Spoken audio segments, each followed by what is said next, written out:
아브라함을 시작으로 해서 3, 4대에 걸친 믿음으로 산 족장들의 삶을 지난주까지 살폈다면 여기서부터는 족장의 범위를 넘어서 국가를 세워가는 믿음의 지도자들을 거론하고 있습니다. 그 첫째 인물인 이 사람 모세는 온유함이 지면의 모든 사람보다 더하더라. 민수기서 12장 3절에 평가를 받는 사람이었습니다. 우리 주 예수 기도께서도 온유한 자는 복이 있나니 그들이 땅을 기업으로 받을 것이며 마태복음 5장 5절에 이렇게 온유한 사람을 칭찬하고 있죠. 이미 하나님의 구원 역사 속에서 검증된 인물로 이 온유한 모세를 들 수 있습니다. 다만 이 온유하기 이를 데 없었던 모세가 물이 없어 목말라 불평하는 백성들에게 하나님께서 명하시기를 그들의 목전에서 너희는 반석에게 명령하여 물을 내라. 민수기 20장 8절 중간에 보면 그렇게 하셨죠. 그러나 진노한 모세는 반역한 너희여 들으라. 우리가 너희를 위하여 이 반석에서 물을 내려 하고 모세가 그의 손을 들어 그의 지팡이로 반석을 2번 침으로 기적의 물을 이스라엘 백성들에게 먹일 수 있었습니다. 그럼에도 이 사건은 모세에게는 치명적인 사건이 되고 마는 것은 너희가 나를 믿지 아니하고 이스라엘 자손의 목전에서 내 거룩함을 나타내지 아니한 고로 너희는 이 회중을 내가 그들에게 준 땅으로 인도하여 드리지 못하리라. 민수기 20장 8절에 하시는 선고를 받고 맙니다. 먼저 이런 부정적인 부분부터 이야기를 시작했습니다마는 믿음의 모세를 탄생시킨 그의 부모의 믿음에서부터 세상에 쉽게 사라질 영광보다는 영원 속에서 영광의 상을 기대하여 이 땅에서의 영광을 기꺼이 포기했던 모세의 담대한 역할을 역시 믿음으로였기 때문이었다고 증거하고 있습니다. 여러분들이 역시 같은 믿음으로 산다면 이런 모세와 같은 선택을 할 수 있을 것이다 하는 것을 생각하면서 이 말씀을 나누었으면 합니다. 첫 번째로는 23절입니다. 모세가 태어날 때의 시대적 상황은 여러분들이 출애굽기 1장에 잘 나타나 있는 것을 읽어볼 수 있습니다. 요셉을 통한 하나님의 지혜로 살아난 이집트를 창세기 41장에서 44장까지 볼 수 있죠. 바로의 통치력이 아무리 탁월하다고 할지라도 7년간 계속되는 기근에서 요셉을 통한 하나님의 계시의 이해가 없었다면 이집트라는 나라는 아마 살아남지 못했을 것입니다. 그럼에도 하나님께서 이집트를 위해서보다는 아브라함의 후손들을 한 가정에서 국가가 되게 하시려는 역사의 과정에서 결국 이집트를 사용하신 사실은 아브라함에게 이미 계시로 말씀하신 바 있습니다.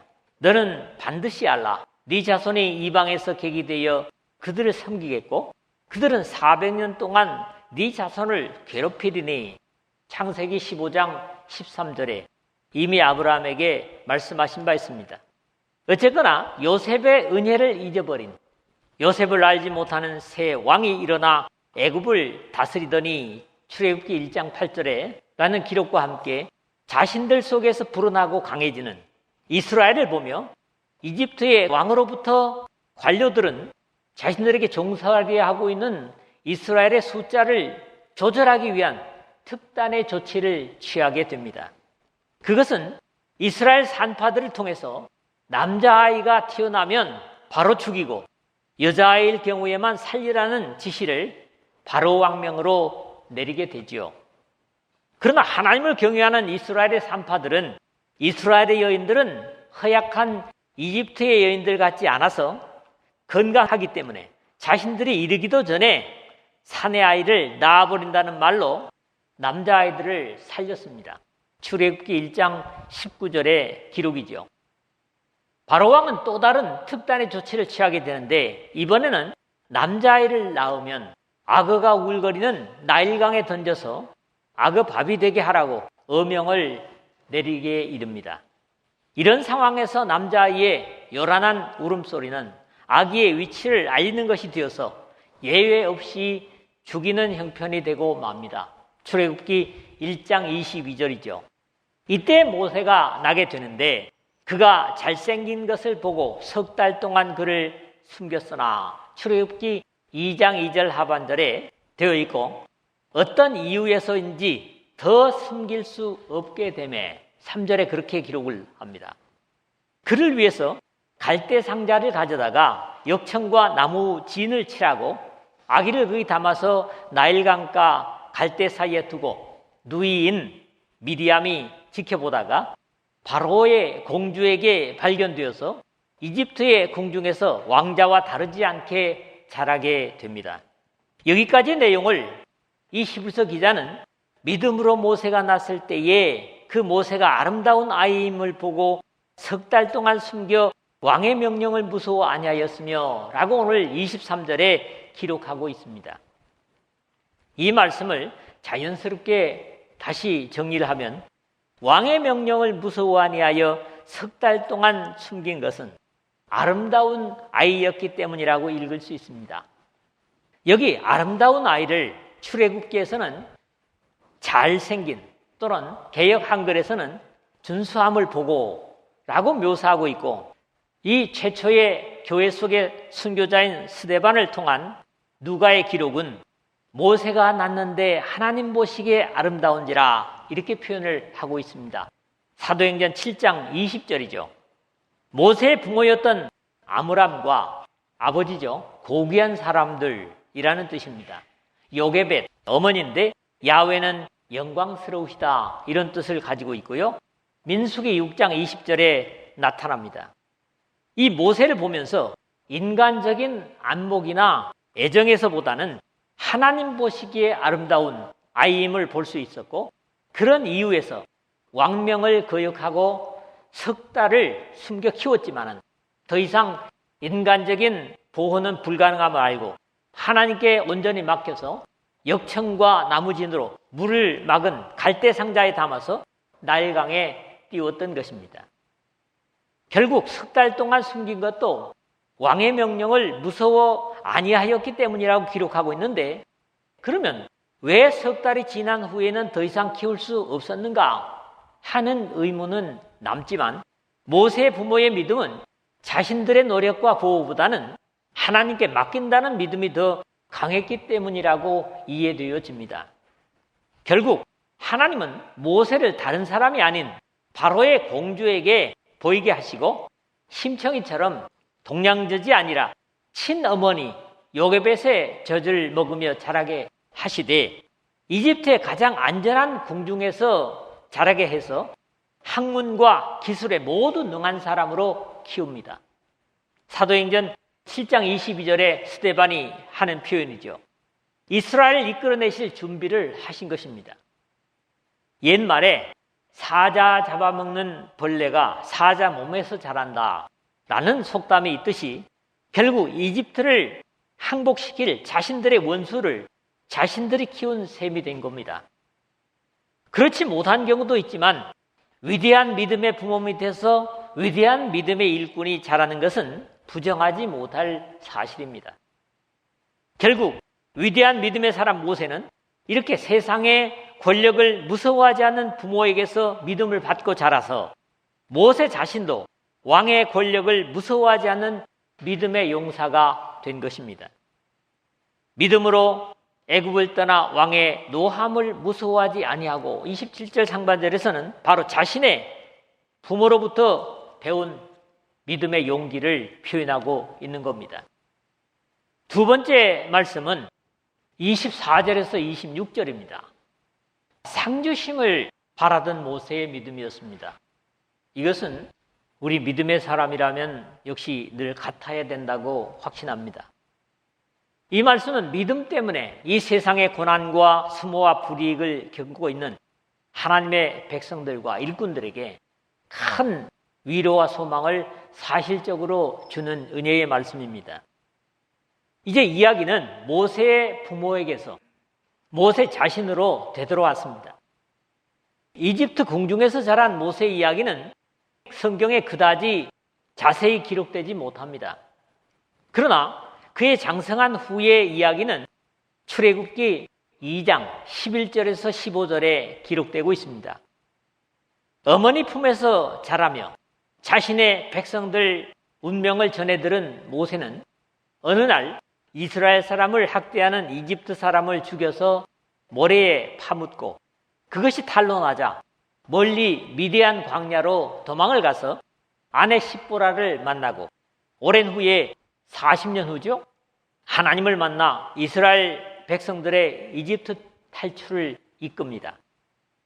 믿음으로 모세는 장성하여 바로의 공주의 아들이라 칭함받기를 거절하고 24절에 오늘 그랬는데, 남자는 모르겠습니다. 여자들도 마찬가지겠지만 청년으로 자라면서 기회가 주어진다면 그것이 큰 회사의 요직이든지 정치적인 것이든지 지도급의 사람이 되고자 하는 야심은 누구에게나 일반적인 기대요 소망일 것입니다.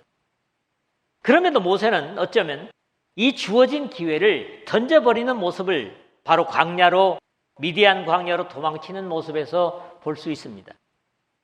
가만히, 그리고 조용히 바로의 궁전에 공주의 아들로 있다가 후위를 도모할 수도 있었음에도 그것을 적극적으로 거절하였다는 내용입니다. 요즘 형편과 비교한다면 그야말로 그 좋은 기회를 스스로 던져버리는, 육신적으로는 어리석기 이를 데 없는 선택을 한 것입니다. 기분이 좀 편치 않더라도 후위를 바라면서 다소곳이 앉아 있을 수 있었음에도 그 특권을 스스로 차버리는 모습이기 때문입니다. 사실 우리가 진정한 하나님의 자녀라면 세상의 특권을 믿음 때문에 모세처럼 뿌리칠 수 있어야 하는데 항상 그렇지 못하기 때문에 문제가 생깁니다. 할 수만 있다면 바로의 공주 같은 자리라도 세상의 영광을 꿰어차고 싶어하는 것이 일반적이죠. 그럼에도 모세는 그것을 거절하는 이유를 바로 믿음으로 모세는 장성하였기 때문이다, 이렇게 기록하고 있습니다. 다음에는 그렇게 세상에 보장된 영광을 거절한 이유를 기록하고 있습니다. 도리어 하나님의 백성과 함께 고난받기를 잠시 죄악의 낙을 누리는 것보다 더 좋아하고 25절 그랬거든요. 이집트의 보장된 자리를 거절한 것을 바로의 공주의 아들이라 칭함받기를 거절하고 했다면 좀 더 적극적으로는 도리어 하나님의 백성과 함께 고난받기를 더 좋아하고라 했는데, 안락한 영광을 거절하고 고난받는 것을 좋아하는 바보는 없을 겁니다. 그러나 모세는 그랬습니다. 특히 여기 함께 고난받다 하는 말이 쉰카쿠케오라는 말입니다. 함께 고통을 당하다, 함께 학대를 당하다, 박해를 함께 받다, 이런 말인데요.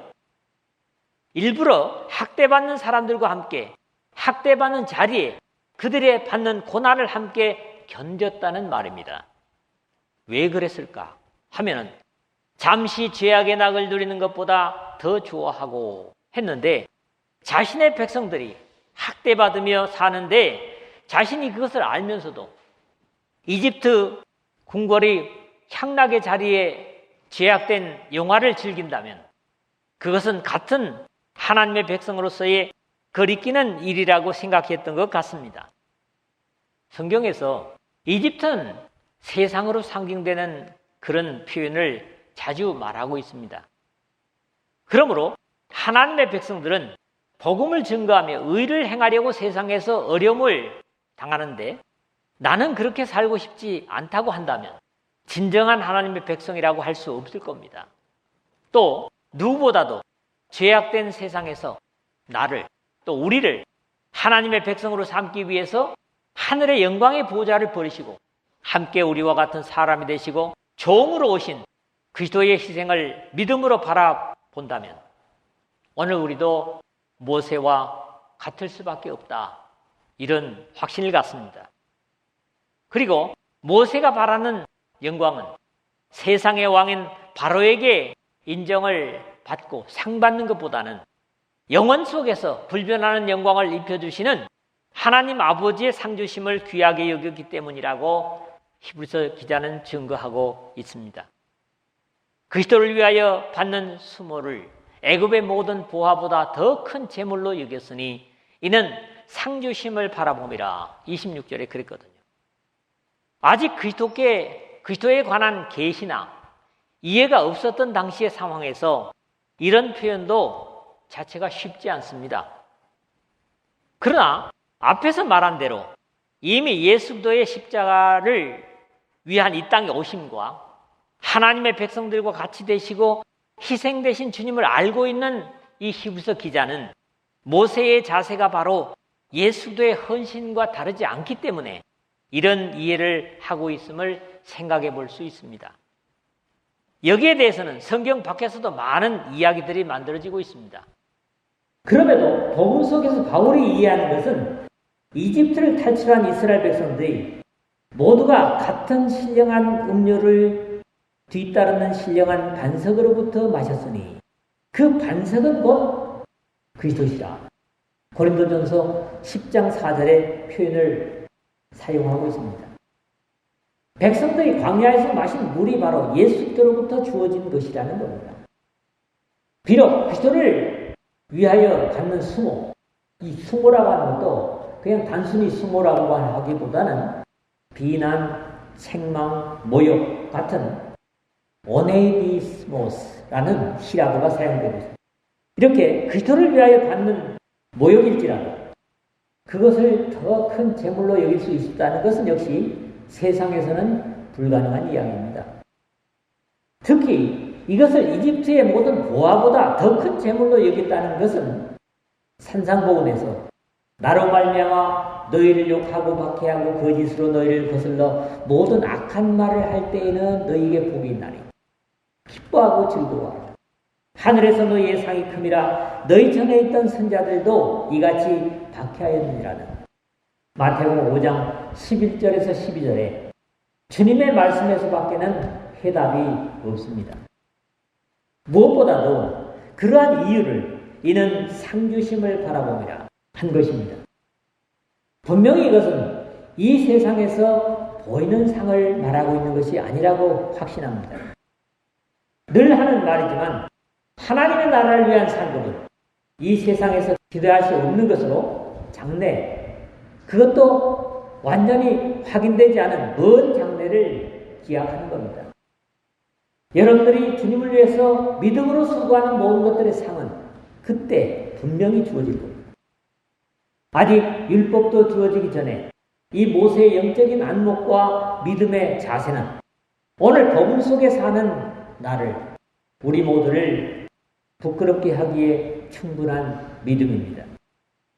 어느 시대든지 영원한 훗날을 기약하면서 오늘의 대가를 바라지 않는 헌신과 섬김은 절대로 공치사가 될 수 없음을 하나님은 역사 속에서 이 모세를 통해서 또 다른 믿음의 사람들을 통해서 우리에게 보여주고 있는 것입니다.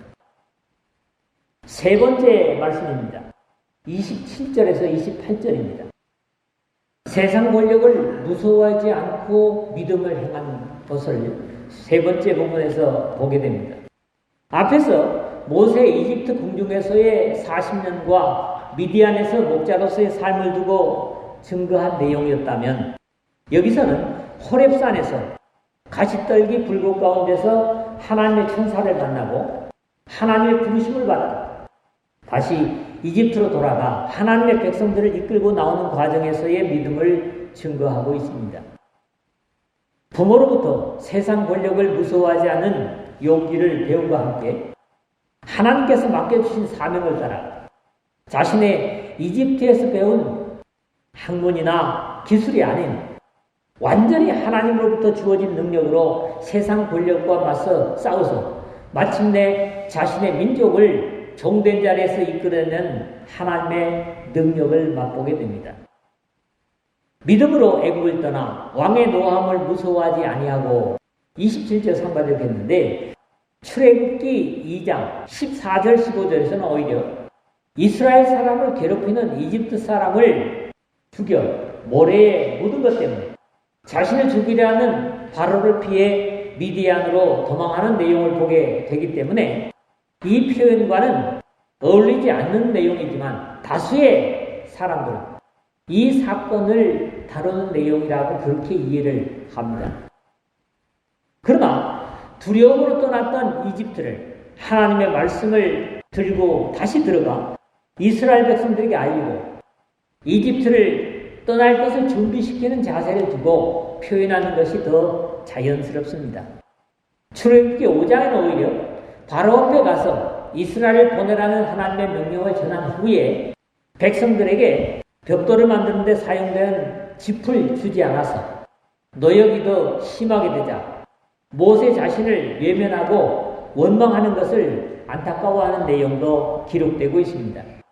그럼에도 하나님께서 명령하시는 것을 아론과 함께 하나하나 순종해 가는 것이야말로 바로왕을 두려워하지 않은 모세의 진정한 모습이었습니다. 바로왕이 협박에도 불구하고 이렇게 계속 하나님의 명령을 어김없이 순종할 수 있었기 때문에 그 힘의 원천은, 그 힘의 원인을 곧 보이지 않는 자를 보는 것 같이 하여 참았으며 27절 하반절의 표현이 자연스럽습니다. 오늘날 신앙의 확신을 갖지 못한 사람들에게는 이해될 수 없는 모세의 모습을 헤아려야만 할 것입니다. 우리가 믿음이 부족할지라도 말이죠. 보장된 안정을 믿음 때문에 차버리는 모세의 자세는 합리적이지 못하지만 버린 것보다 비교될 수 없는 큰 것으로 갚아주시는 하나님의 능력을 의지해서 사는 신앙인이라면 역시 모세와 같은 결단을 가질 수 있을 것이다. 이런 확신을 갖습니다. 세상을 두려워하고 권력을 두려워하는 소신을 잃어버린 믿음에는 하나님의 역사를 기대할 수 없습니다. 과학과 편리한 세상의 문화에 익숙해가는 우리 신앙인들을 경성케 하는 모세와 히브리서 저자의 소신을 회복할 필요가 있습니다.